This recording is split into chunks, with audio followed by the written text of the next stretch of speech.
Hi, everyone, and welcome to the Emotional Intelligence Pawdcast. I'm your host, Sandra Thompson, founder of EI Evolution, and I am super excited to take you on this incredible journey.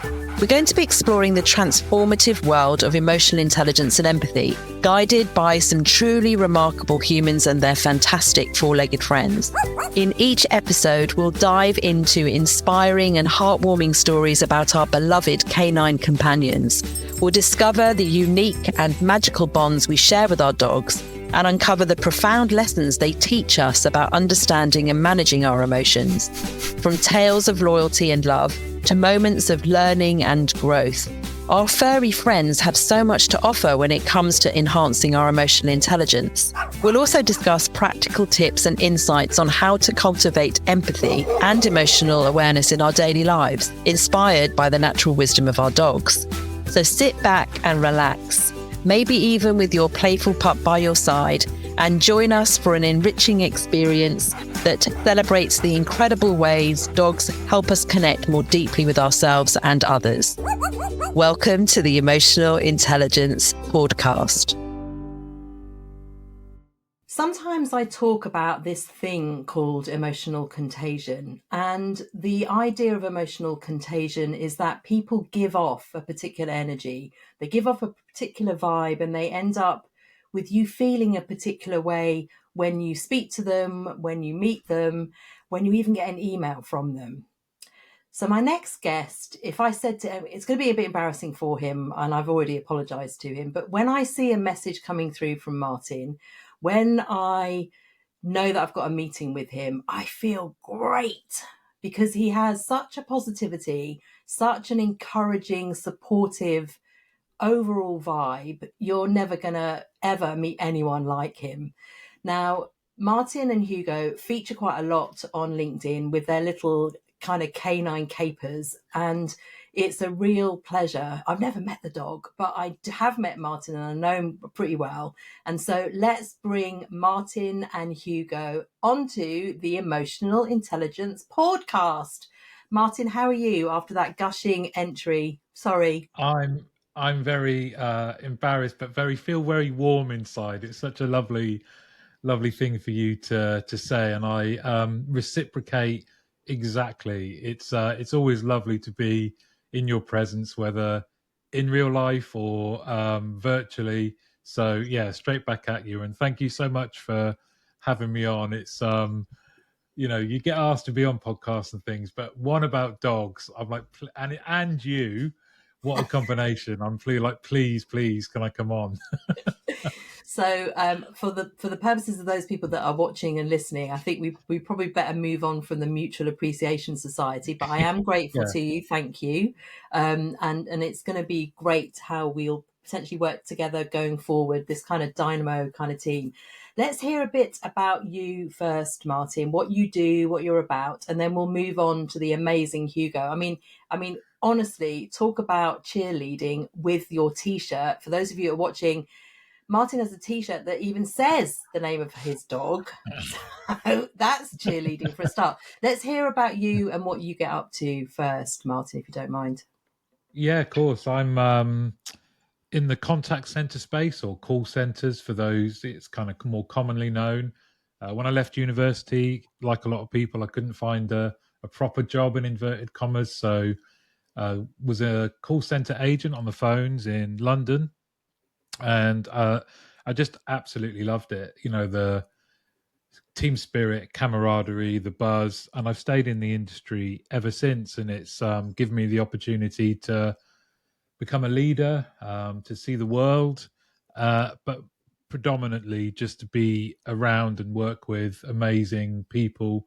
It's not the most loved industry, but all I can tell you is from the inside, it is full of committed, hardworking, funny, amazingly warm, compassionate people trying to do a good job. And it's hard to, I'm very happy that I've been in that role. And then I think I started a podcast about 5 years ago because there wasn't one that was around UK UK contact centers. So I thought, you know what, why not just try one myself? And that's kind of just snowballed to the point where 2 years ago now, coming up to 2 years ago, I decided to leave a very secure position in a senior leadership team and go out on my own with the podcast. But also, I've created a team leader community for team leaders who are predominantly young in our industry. And I wanted to give them a home where we could talk about best practice, share challenges. I could share with them the thousands of mistakes I've made in my career to help them just learn. And we're up to like 430 members now, and it's I absolutely I love it. Um, we kind of cross over with customer experience, and that just means that you meet amazing people. And I think that is really what I've drawn to. Now, my wife, on the other hand, thinks deciding to leave a very secure job with no investment or savings or was the start of a midlife crisis. But I'm still here. I'm still going. But here and giving so much opportunity and so much care and so much compassion to people who are working in that sector. But honestly, when I see your stuff on LinkedIn, I just think you're like the perfect, I don't know if you're going to like this, but the perfect uncle who's got the very best interest. You keep kind of arm's length, but you let someone nurture. You're there to give support and counsel and guidance that is in a way that is coming from such a great place. It's a very different approach, I think. You the way that you come across is very much for the flourishing of people, and ultimately that's what I think is the most incredible thing about customer experience and employee experience is people who want to do an amazing job, who have the potential to do an amazing job, and you see that spark, that talent, and just helping them navigate the organizations they're in or the people they're working with to see them come to life and to do the very best they can. That's the vibe I always get from you, and when I hear you speak and all the stuff that you do. Oh, I appreciate that. Well, both my uncles are great guys, so I'll take that all day long. Nice one. I hope they're listening. Let's move on now, Martin, then to Hugo, Yes. the beautiful dog known as Hugo. Tell us a bit about him, what breed he is, how you got him, what's his backstory. So Hugo is a black Labrador. I'll see if I can get him over. Yeah, brilliant. Hugo, do you want this? This timing wise, this is one of the few times he's asleep. Oh, here he comes. Come on. On cue. Here he Oh, here is. we go. There he is. So Yeah, he's Hugo's definitely up for a treat. he is a 3-year-old black lab. Mm-hmm. He is quite a unit. He's about 36 kilograms of just pure muscle, actually. Wow. He loves a walk. But yeah, he's September the 11th is his birthday, so he's just over 3 now. Mm-hmm.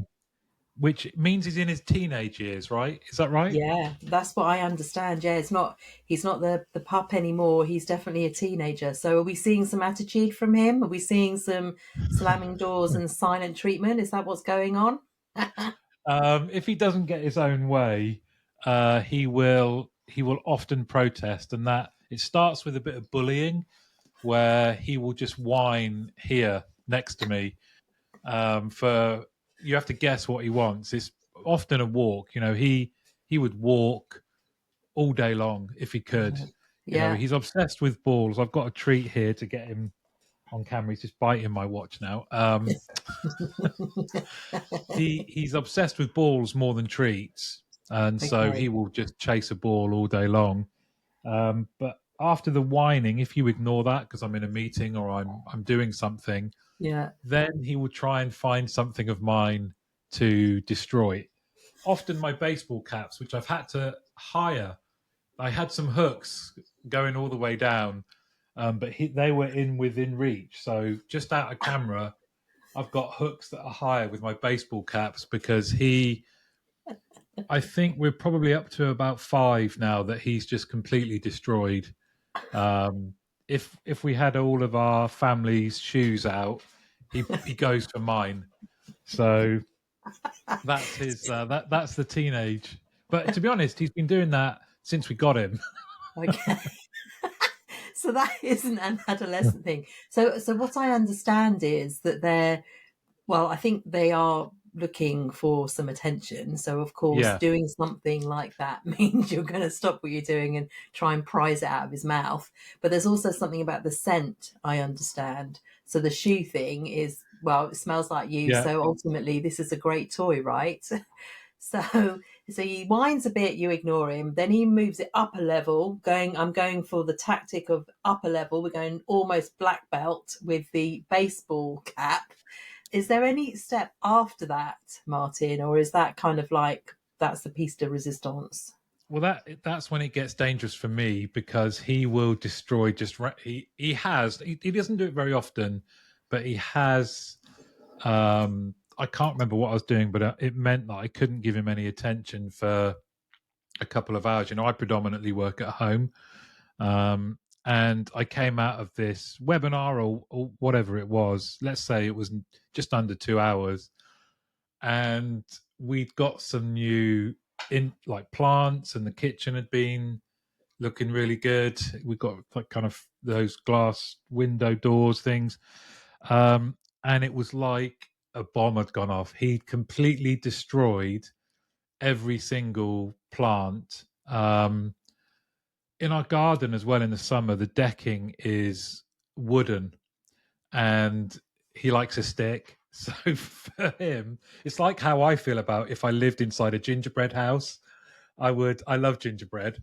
So for him, showing him wooden decking is like heaven. So let me get this straight. What exactly did he do to the plants? Did he kind of rip them out of the soil and Yeah, leave them just scattered? He did. yeah. Okay. I think was one of the earlier posts I put on LinkedIn. Just the video of the aftermath.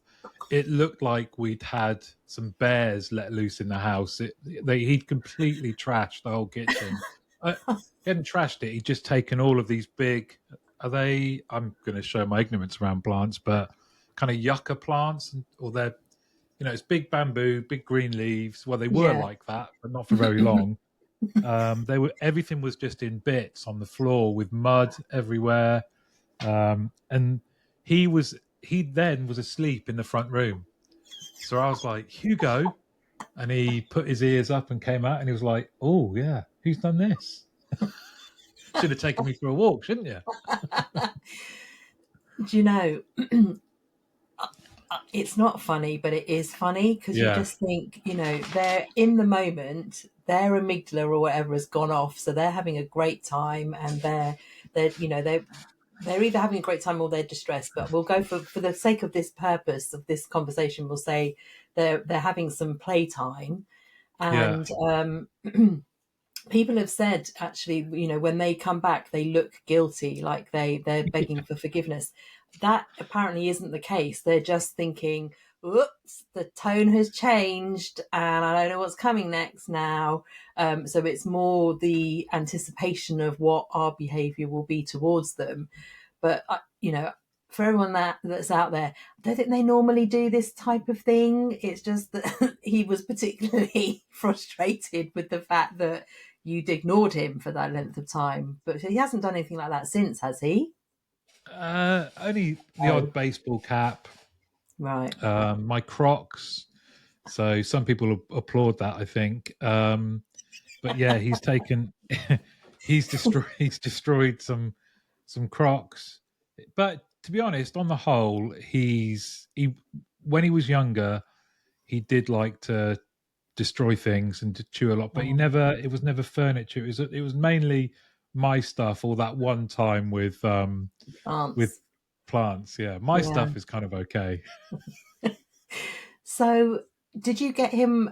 Have you had dogs before? Yeah, so had dogs before, mainly smaller. This was the first time that I think, as a family, we all just said, "Let's get uh, a black lab."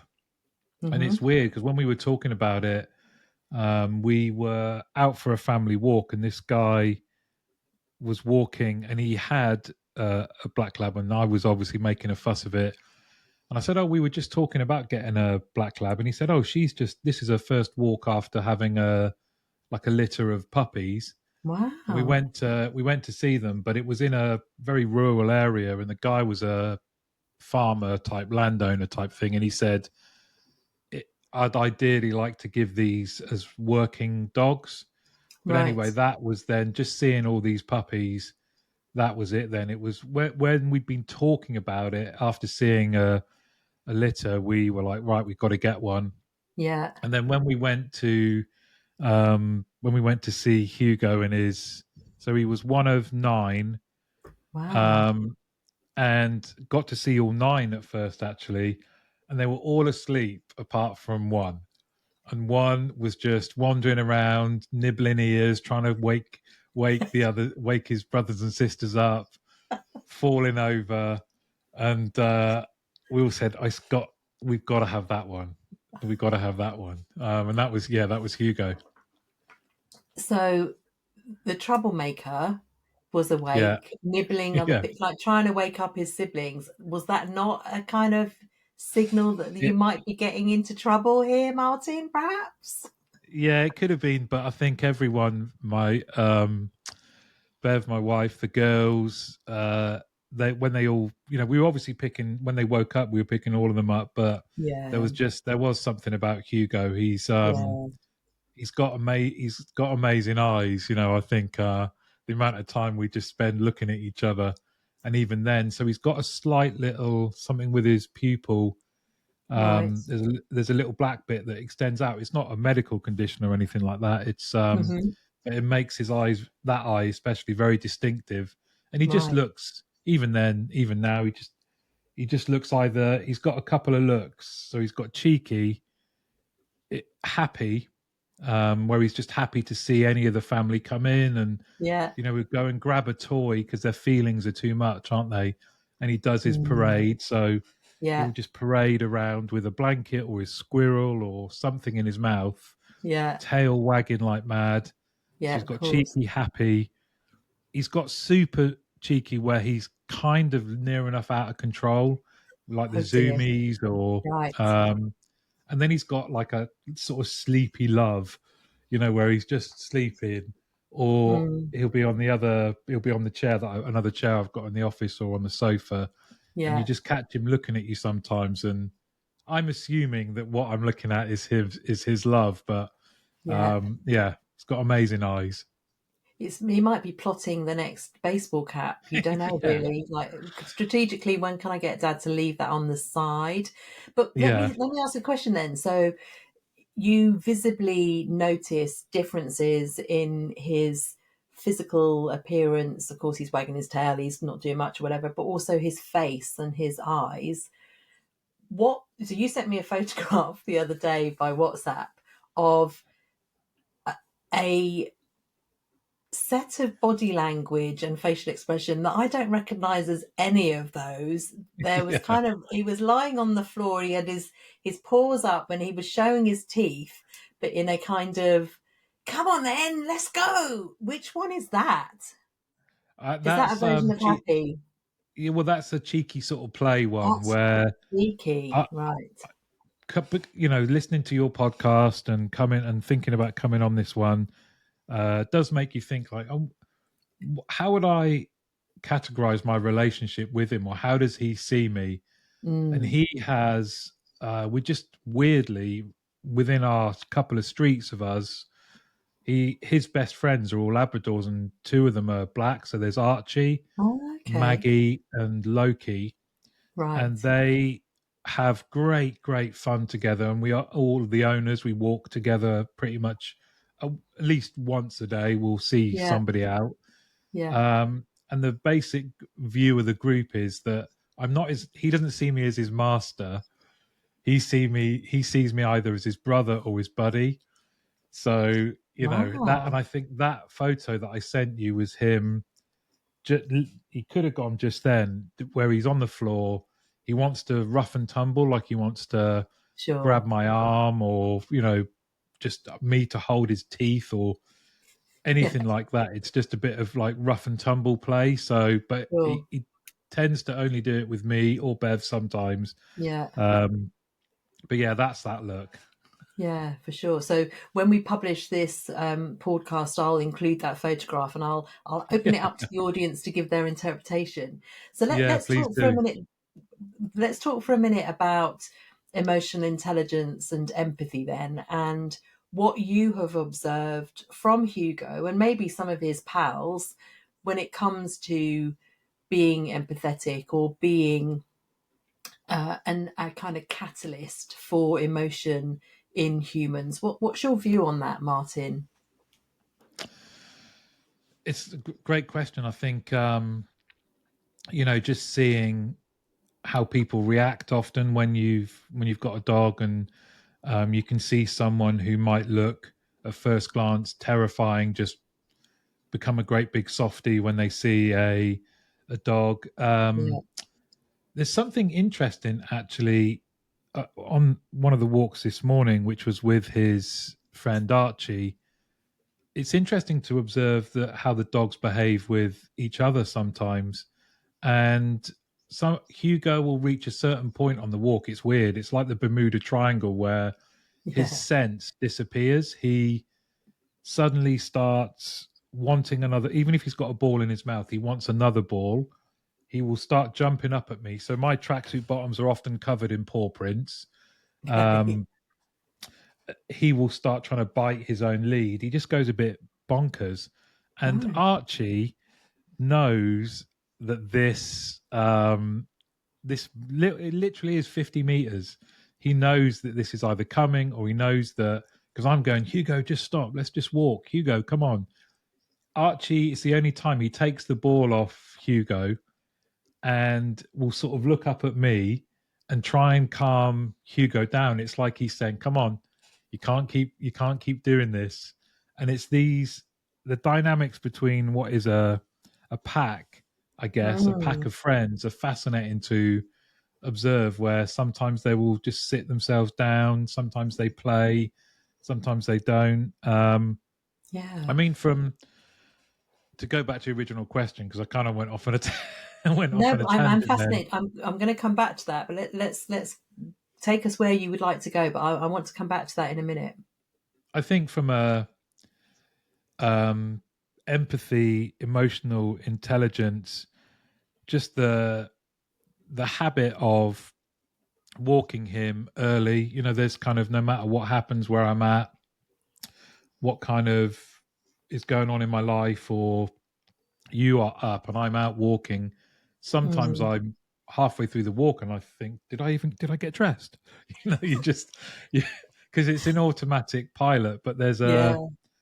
there's a peacefulness. Once, yeah, cool, I do throw balls with him, but the majority of the walk we're just walking, and he's sniffing. And a key part of emotional intelligence, of course, is like self-awareness. Mm, And those dog walks for me, if we're not with a gang, and I love them, but the dog walks where it's me and Hugo, I mm, really treasure them, because it allows you just in an outdoor space in some greenery.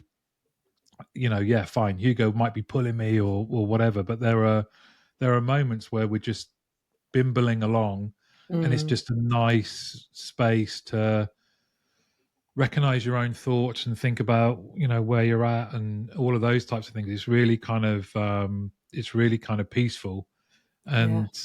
And I think there's you hear, don't you, a lot of people that say they prefer the company of animals to humans. And I think Mm, there's I can understand that completely. I don't feel the same way, but I absolutely value my time with Hugo, because however he plays up, he loves me and the family unconditionally.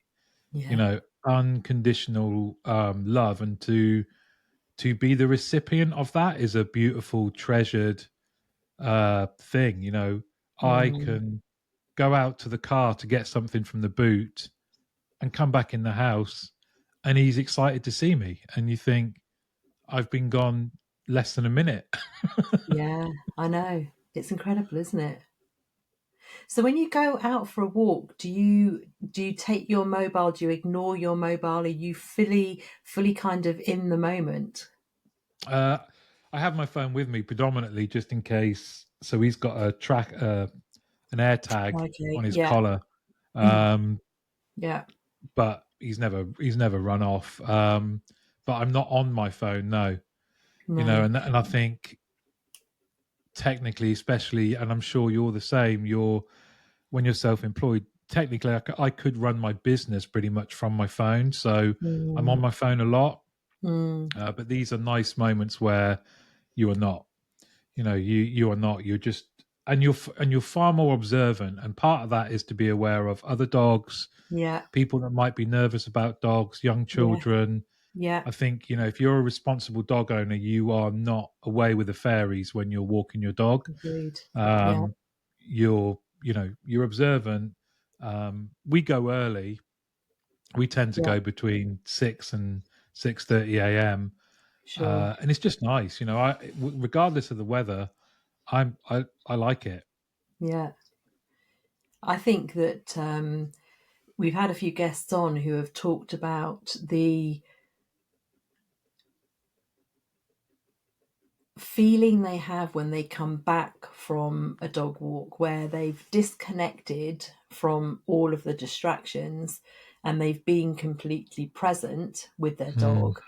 And mm, because they aren't chasing an email or a WhatsApp or whatever it is, they are more likely to be grateful for the environment that they're in, and they come back from their dog walk kind of feeling refreshed and energized and then ready to go because they've given their nervous, the parasympathetic system a bit of a rest. That's one thing. Your mind isn't running around being crazy thinking about stuff. You've got to focus on one thing and also be more present in the space.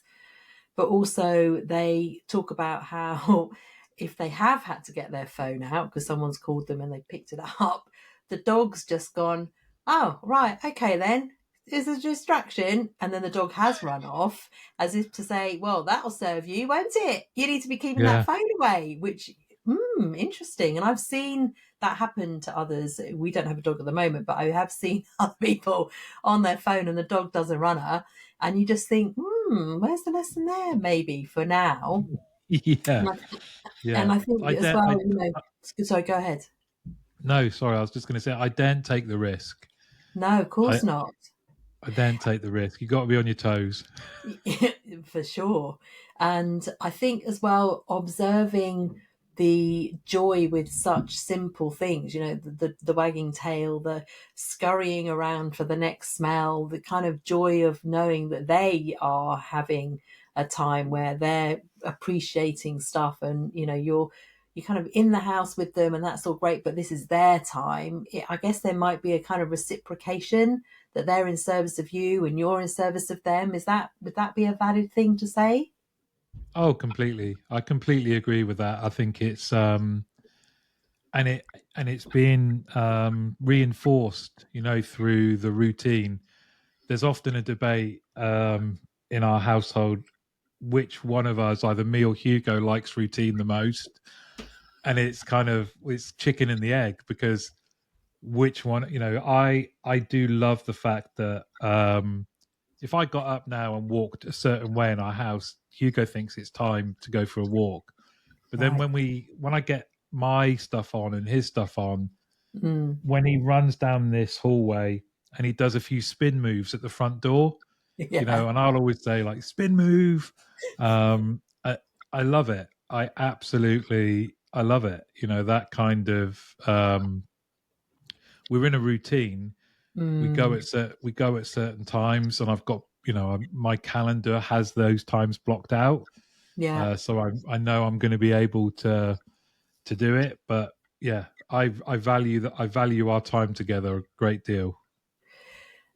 I'm wondering actually if the spin move thingamajig it's like some sort of ritual I certainly remember from when we've had dogs, and there's a particular way of doing things. You go to lift up the bowl even, and Smudge the dog would be like, "Woo, here we go!" And so he would sit, and he would like be like couldn't take his eyes off, and then he'd do such and such, and it's like this ritual that I think gives well certainly gave me a kind of calm reassurance of this is our connection. It's another one of those, while they can't speak, this is the thing that we do. And I kind of rejoiced Mm. in that, because I don't know, I found it weirdly fulfilling, I suppose, because it was, I don't know if I can describe it very well, but it's a bit like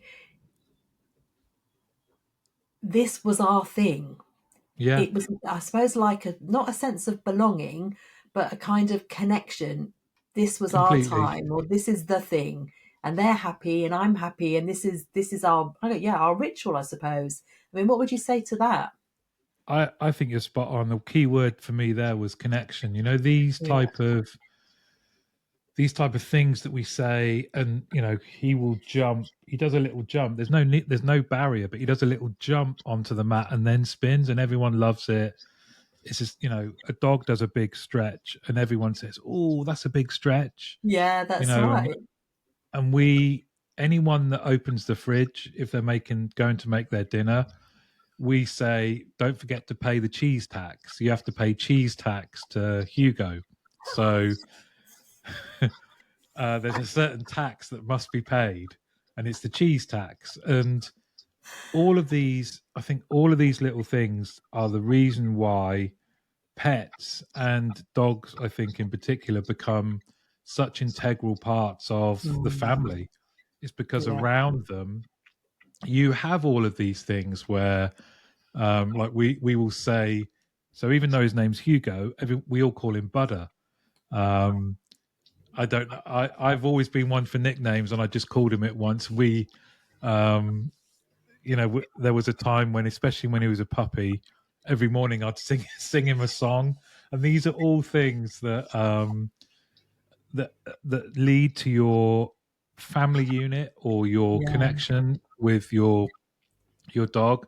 And I yeah. think that's why when sadly people lose pets, that grief is very much real, and employers now, Mm, thankfully, are starting to appreciate that. But it's made up of all of these little connections from some routines and things that you share. That it's the we all know in our family what these things mean.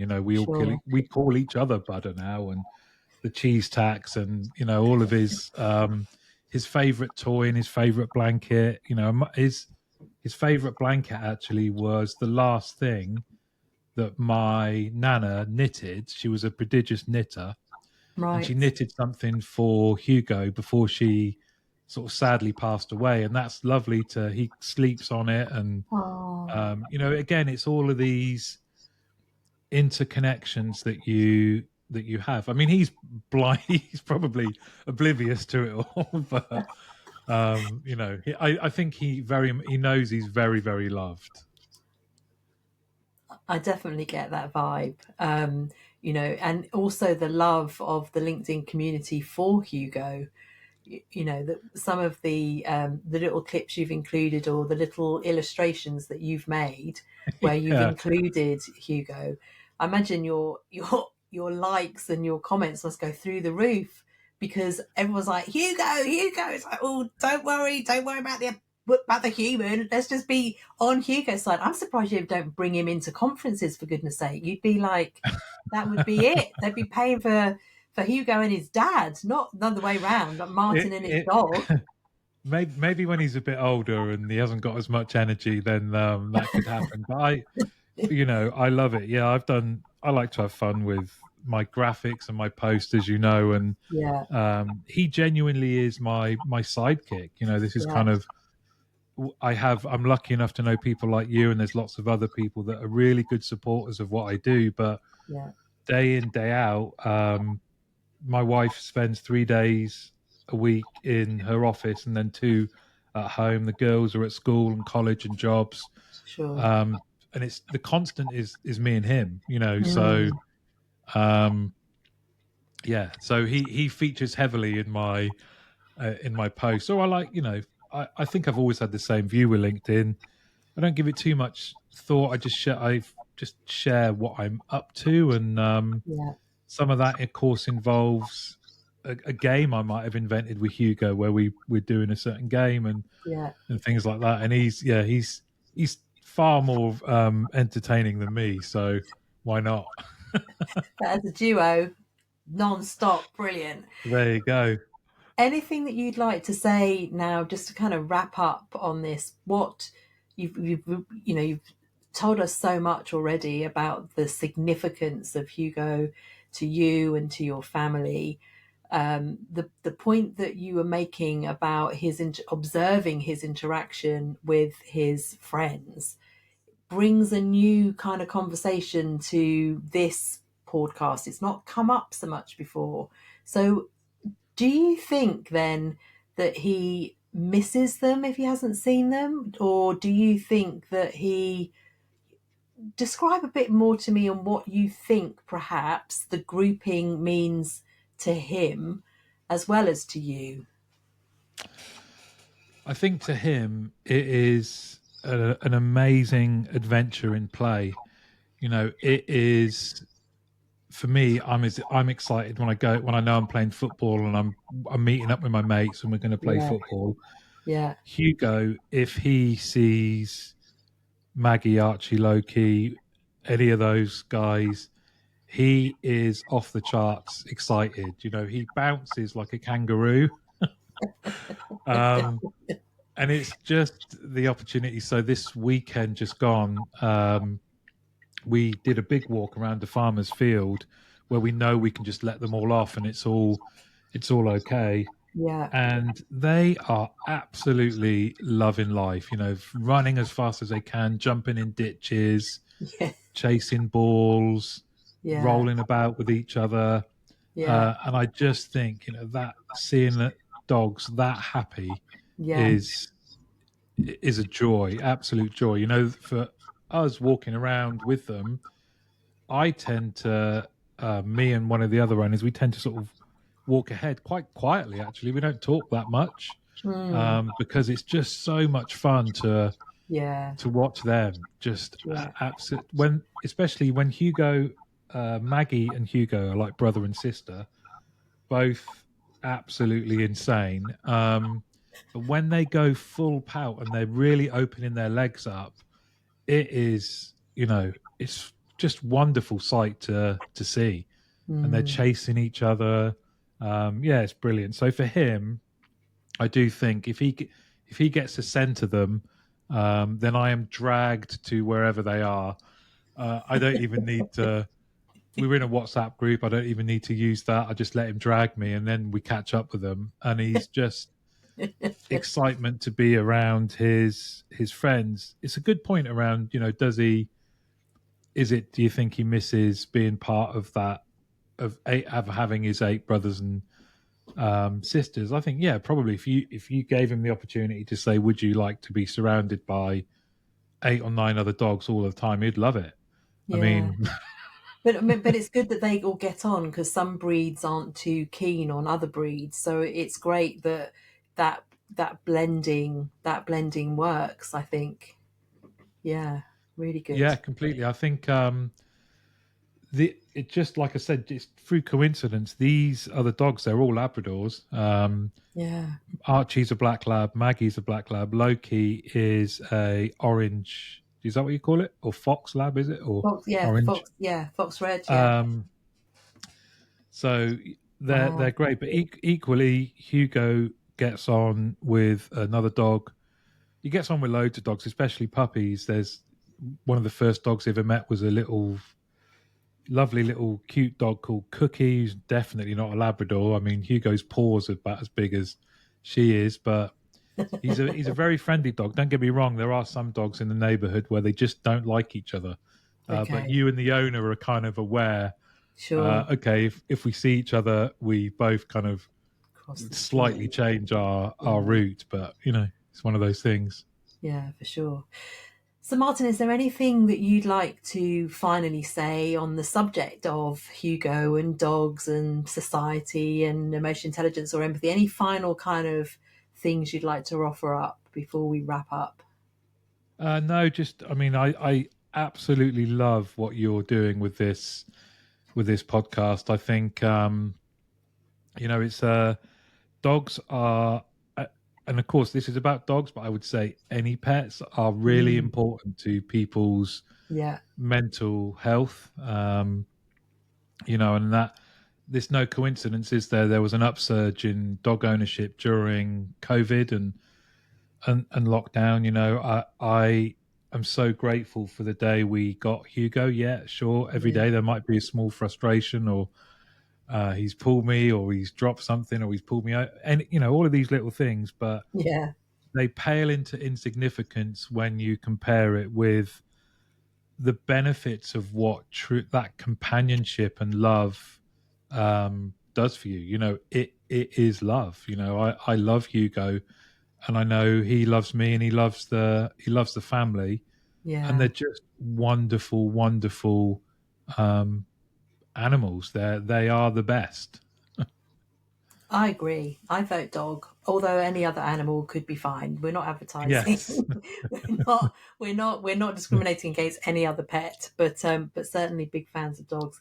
Thank you so much No, for thank being you for on having here, me. Martin, and thank you also for Hugo putting in a guest appearance. Didn't hear any snoring in the background, so he's probably just chilling out in the corner somewhere. He's waiting. He's waiting. Ooh, right, you better do a runner. Great to see you, and thanks You ever too. so much again. We'll see you soon. Take care. Thank you. So that's a wrap. Thank you so much for tuning in. If we've not connected already, you can find me on LinkedIn. I'm on there most days. You'll find me under CXEI Sandra. And also, if you want to find out a bit more about my work, then you can pop along to my website, www.eievolution.com. One final thing, and in the spirit of customer experience and feedback, I wonder if you might consider leaving a review on Spotify. I'll leave that one with you. So until the next time, be well and be pawsome. Ta-ra!